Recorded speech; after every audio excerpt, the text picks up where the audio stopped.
welcome to impromptu first time doing this couples counseling. I don't even do couples counseling in real life, so spiritually we're gonna find out if I am good enough for this. I'm good enough. We'll see. Spirit told me to come do this, so it was obviously good enough. I'm doing the whole yeah. Okay, it's gonna be fine. It's gonna be fine. First card on the deck. So let's talk about why I'm doing this live. Let's start here. First of all, my name is Allison. Welcome to my channel. If you're new here, hi. I'm Allison with one L. I'm a therapist and I'm a tarot reader by night. And I infuse psychology. I teach emotional intelligence with tarot. Because I feel like tarot without psychology can get delusional really quickly. So this is my mission to bring reality to tarot, if that makes sense. For those of you who are returning, hey girl, hey guy, hey boo, welcome. I missed you. First card that comes out on the deck is Spirit's letting us know that there is no intuition going on in the situation. There's been some misunderstanding, some ignorance involved. I'm just getting an idea of this. Let me know if this is your couples counseling reading, because your partner keeps coming to me. Somebody's partner keeps coming. Partners keep coming. There we go. This is your reading. If one of you, I don't know, dresses really well, it's kind of weird. Oh, black and white thinking. Somebody knows they're doing black and white thinking. See things as black and white. Somebody's been emotionally eating or eating and feeling triggered. Maybe perhaps doing shadow work. And if you've been following my readings, then you know these cards keep coming out. The shadow work and the stay in your lane card. You already know these keep coming up. Can't make it up. All right. So starting off, we have two people on the deck. Oh my gosh. Don't look at that. I've been making use of cardboard. Don't judge me. It's quite inventive, I think. Anyway.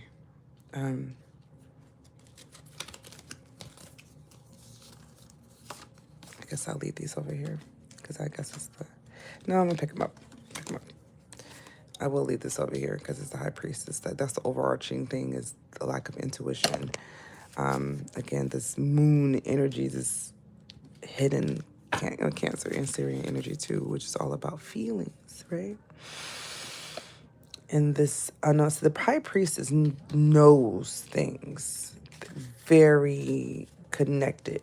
When it's in reverse, this relationship was not connected. Oh, wow, look at that. A rune was just laying here.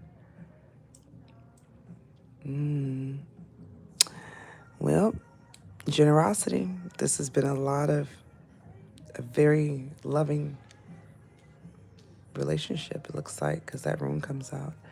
A lot of generosity here. Yeah, a lot of exchange. All right, so as you can see, we have stalk, hate, somebody pray. We got a whole bunch of big stuff emotions. So just for the starters, for this King of Cups, this is doesn't have to be a water sign at all, but this person is coming with this energy of love and wanting to be with this King of Swords. Again, both coming up as masculine. Doesn't have to be. Take it how it resonates. We have air energy here. We have water energy here. Taurus energy here. Gemini energy here. Libra and Scorpio energy here. Again, doesn't have to be those signs. Take it how it resonates. All right, so the King of Cups wants to talk. I'm sorry, Knight of Cups wants to talk. So this person may be a little younger than the King of Swords. King of Swords is not having that. Definitely head over heart, but has insane chemistry. So you guys have insane chemistry. One of you guys want to talk, and one of you guys have insane chemistry. But there's hate. What's going on? What?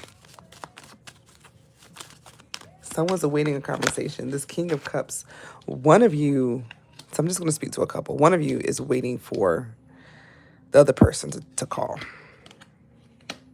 And you're having faith that they'll do so. This other person has their guard up. Swords are up. They ain't talking about nothing. They definitely have their boundaries up. And they're passionate.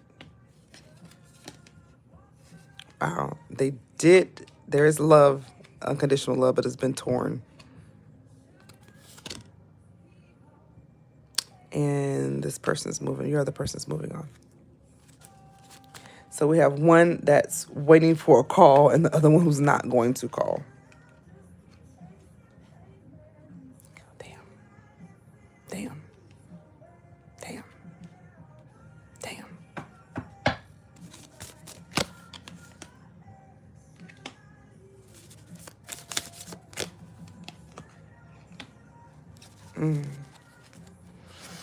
All right.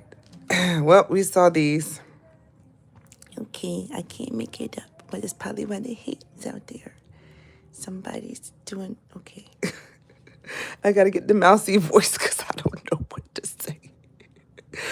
I do, but goodness gracious, let me take a. Can I breathe? Can I breathe? Can I breathe? Can I breathe? I wasn't ready.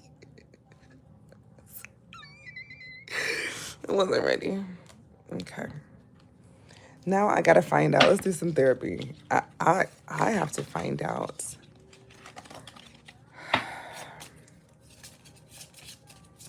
which negative thinking pattern we're doing.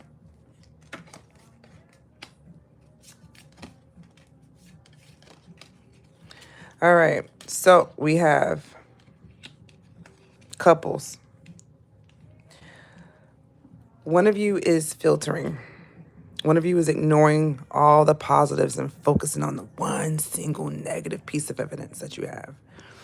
And because that, well, obviously you can see what's here, right? Bottled up emotions, stalking. So did your parents filter? Did your parents ignore the positive and focus on the negative?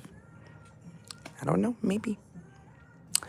But it looks like that's been happening in the relationship. Minimizing. This is not taking things that need to be serious. So let's talk about that. What could that be? What are some things that we have been filtering and what are some things we've been minimizing? So it's like filtering. So some of the filtering, some of the focus on the positives, how fast things were going or not going. Delays, focusing on those setbacks. Oof.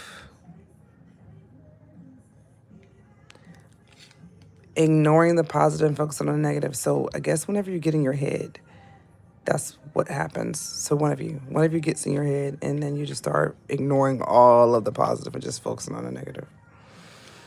And then we have one of you guys is catastrophizing. What if this? What if that? What if this? What if that? What if this? What if that? What if this? What if that? What if this? What if that? And because of that, we have negative self-talk. See? What if this? What if that? What if they don't love me? What if they won't talk to me anymore? What if they cheat on me? What if they break up with me? What if they...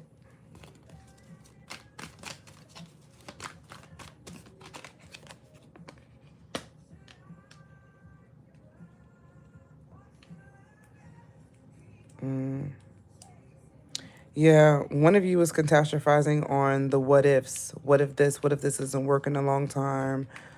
What if that doesn't work in the long term? Is it sustainable?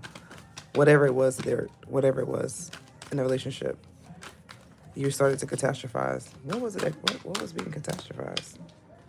What were we catastrophizing?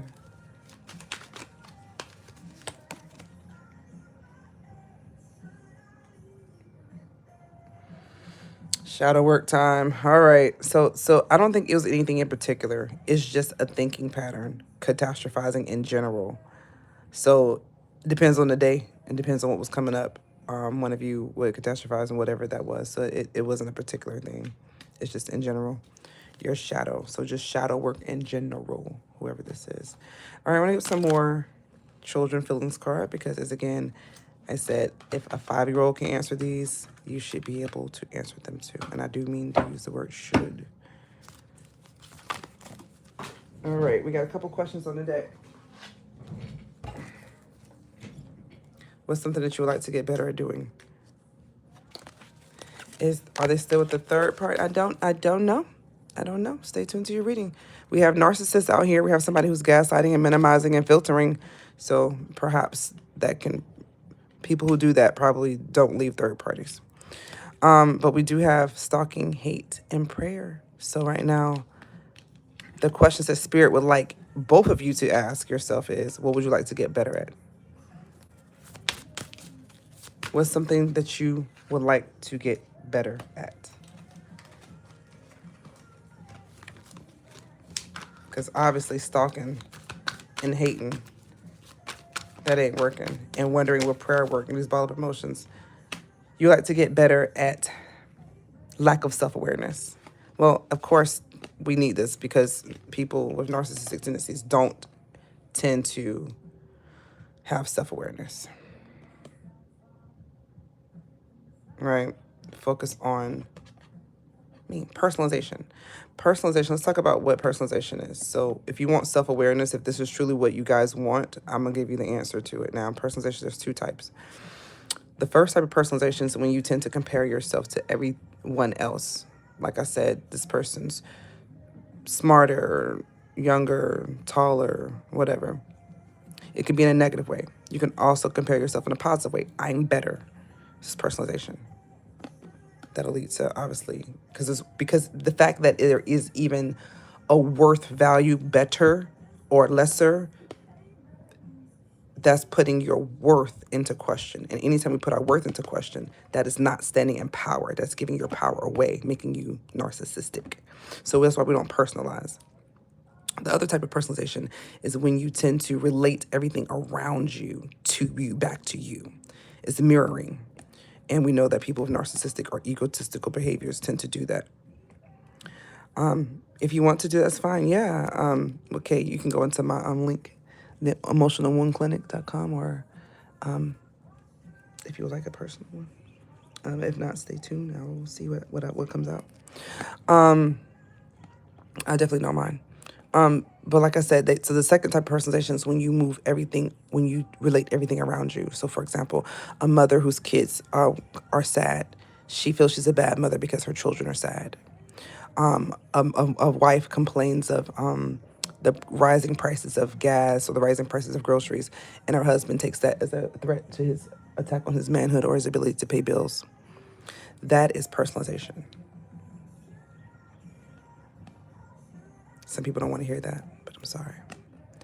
If you want mental health, if you really want self-awareness, then you will learn these definitions of when you're mind reading, when you're catastrophizing, when you're doing that, because it'll keep you out of these damn readings asking for Eight of Swords. Why am I in the Eight of Swords? Why am I in the Ten of Swords? And so much pain to keep you out of stalking and hating and prayer. And of course, we're trying to wake one person up at a time, so I'm not judging you. But if you want to truly wake up, if you want, I'm woke. If you really want to wake up, then you have to turn on your prefrontal cortex. How you turn your prefrontal cortex is you take deep breaths. Because your amygdala's on, you're stressed out. When your amygdala's on, your prefrontal cortex is not on. Your amygdala is your fight, flight, fawn, or freeze. If you go into fight, flight, fawn, or freeze, and you feel like there's a threat, then you're going to should, black and white, overwhelm, mind read. You're going to do all these things. You're going to minimize. Your partner will too. So again, a lot of times, we don't know we're doing that. I don't know why, but I just got very sad for some reason. I feel like some of you got very sad.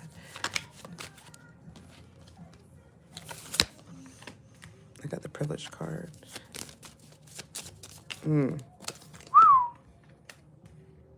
This is going to piss some people off.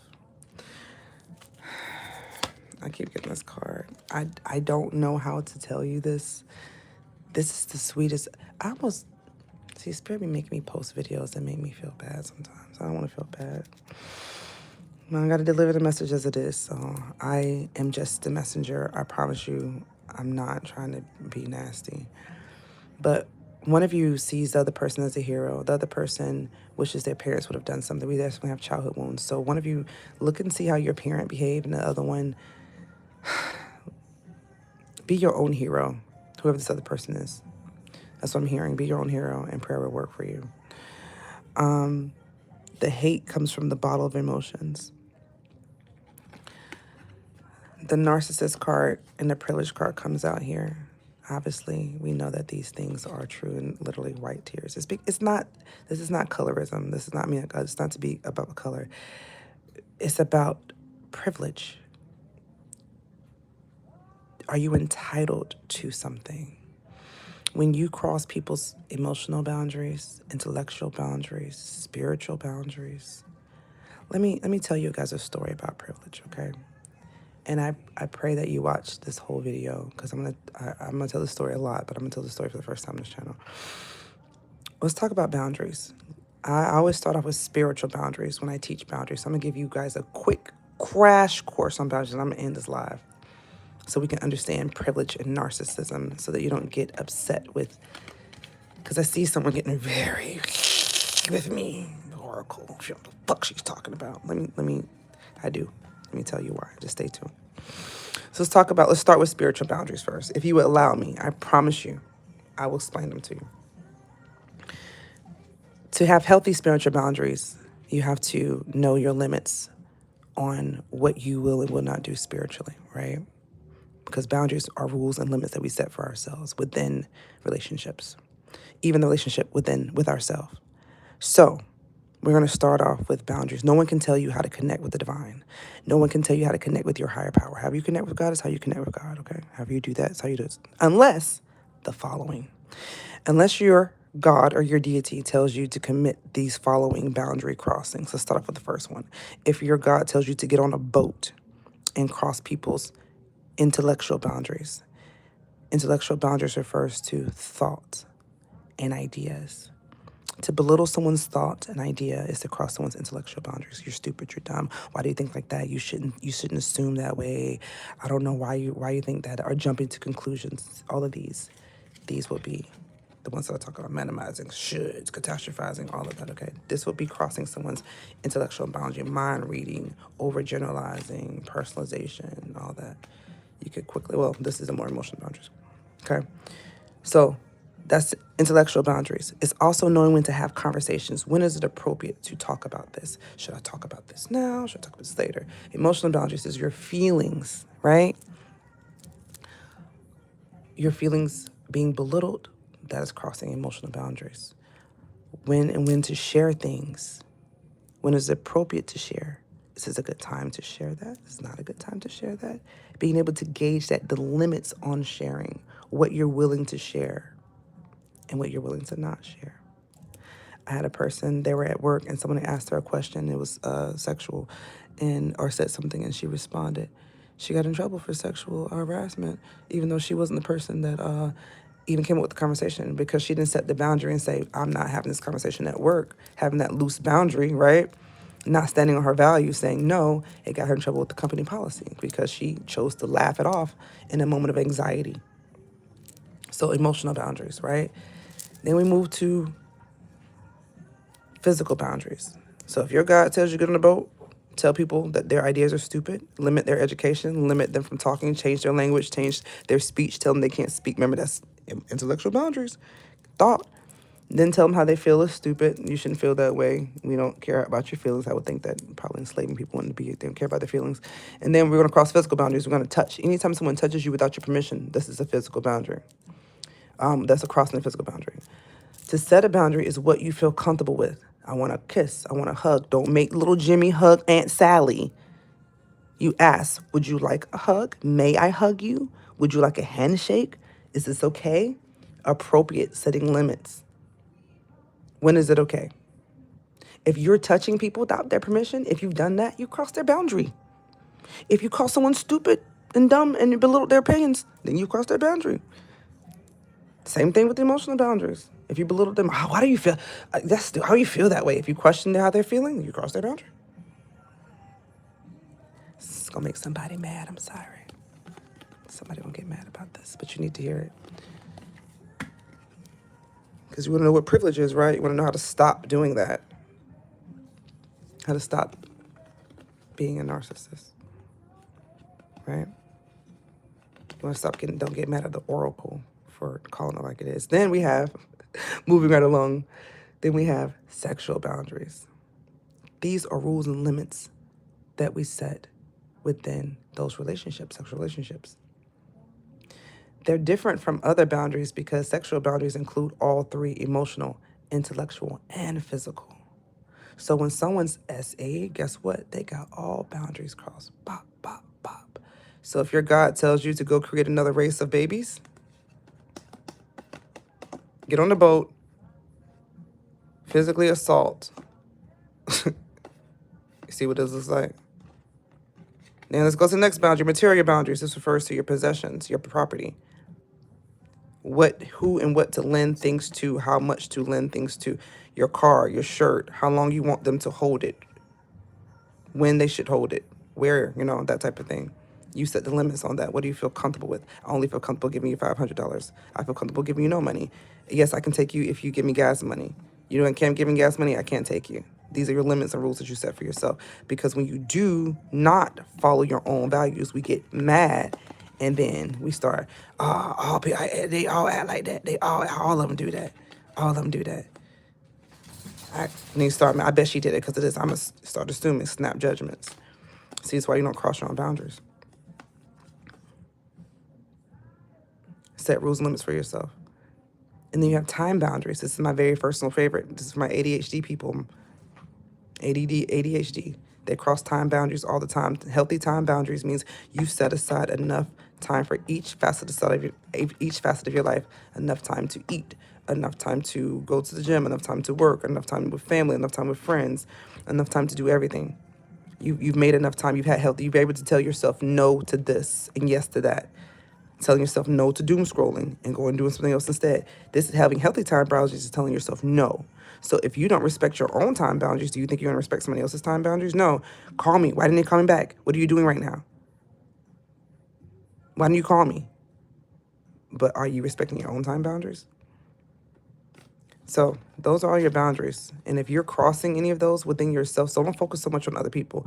Are you crossing them yourself? Are you self-harming? That's physical boundaries. Are you beating yourself up emotionally? Are you calling yourself names? That's crossing your own emotional boundaries. Forget them. Are you doing it to yourself? Are you calling yourself bad names? Are you bullying yourself into production? Are you overspending? Are you crossing your own material boundaries? Because guess what? If you are, you're just doing it to yourself. You see the mirror, right? This is to you, isn't it? Which is why this person is moved on. Moved on and having fun. Because who the hell want to be sitting around with someone who's doing that? So I'm going to end it there. I'm going to get a bit of advice. I feel like I get a little bit of splash of water in here. Let's get a little bit of water.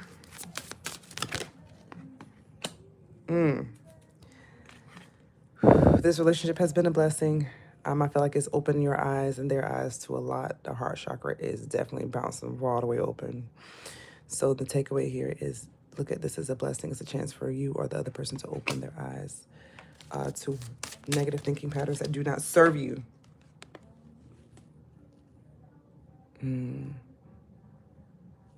Wow. A lot of transformation, a lot of deep feelings, a lot of detachment. But I suppose it's appropriate. A lot of detachment. I want to get more clarity on that crystal card. That was standing out to me a lot. Seeing clear. Yeah, a lot of clarity. So this card means the message says, speak your truth. Although sharing your views can sometimes come at a cost, remain in your integrity.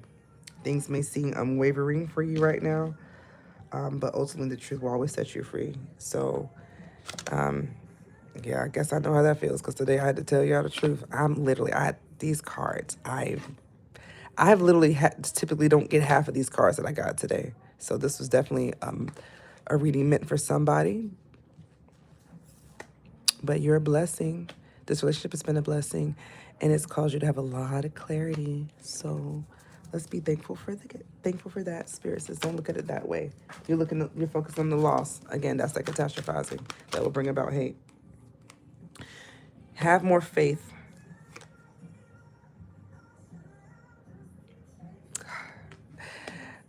I feel like the Chasing Pavement song is literally keep streaming in my head. You really feel like you're stuck. Should you keep chasing pavements? This is the last round. I feel like you're deciding what you should do. Should you seek personal closure? Right now, there's no closure. Your star, this person's coming up as a star. You're coming up as a star. You want to nurture this relationship. I see you really want to nurture this relationship. You want a new beginning. Or they want a new beginning. One of you guys.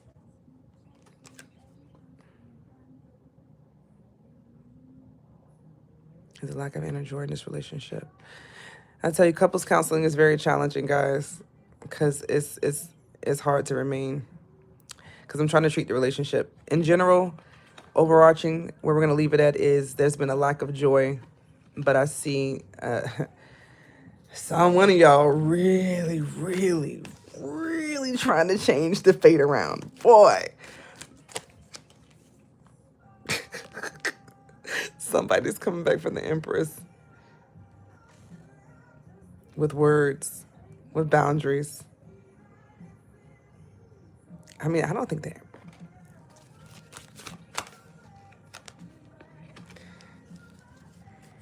You may feel like the Empress is working hard on things and leaving. Yeah. And they are. I ain't gonna hold you. The empath comes out. I can't make this out. So this is for the other person. So one of you is the narcissist, the other person is the empath. And yes, you have been an emotional vampire and jealous. And no, you're not crazy for watching videos. You have a trauma bond with them. Okay. Don't judge yourself. And gender is not important to this reading. This is definitely for somebody. You could be studying astrology or just like being astrology. Could have a dog. Sabotage the relationship with the older person. And maybe you feel like they spoiled you or you want to spoil them. Cowboys. I don't know what that means. Maybe you felt like this was I don't know. Maybe you watched Cowboys. I was a fan, or you were a fan of Cowboys, something with Cowboys. And if there is a narcissist here, shame and guilt is not needed. This goes back to that. These childhood questions. Don't worry about that, okay? It's all right. When I get older, I hope. What do you hope? Okay. All right. I'm going to leave it there. I think this is very important because what do you still want to have shame when you're older? You got to work on this now, sweet pea. That's okay. I love you, whoever you are. I'm going to go ahead and end it there. Thank you guys for sticking around. That was a hard read. Oh, couples counseling. Why I don't do couples counseling in real life? Stop stalking. Stop hating. Don't do that no more.